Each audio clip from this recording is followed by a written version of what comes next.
direct to Igari. Okay, direct to Gary. Malaysia 370, thank you. The 777 is one of the most automated airplanes in the world. The crew can simply enter the location of the waypoint into their flight computer. Gary is entered. Please confirm. Execute. Flying a big airplane like the 777 is really managing the airplane because there's not a lot of flying, stick and rudder involved. It's a lot of management of a very sophisticated amount of electronics. Malaysian 370's flight path will now take them along the air corridor that runs northeast over the Gulf of Thailand, before continuing on to Beijing. The trip takes about 6 hours. Malaysia 370. Maintaining level 350. 20 minutes after takeoff, they reach cruising altitude, 35,000 feet.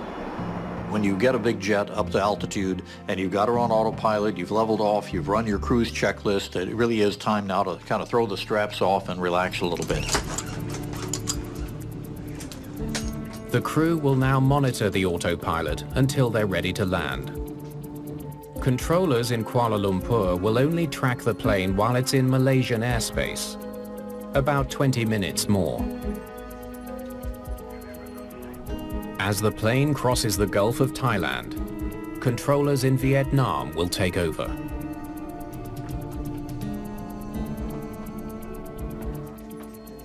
The controller in Kuala Lumpur makes one last transmission at 1:19 a.m.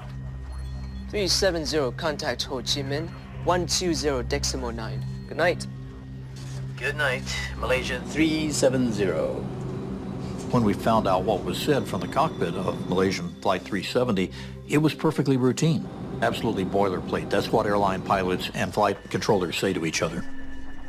The crew is expected to contact Vietnamese controllers in less than 1 minute.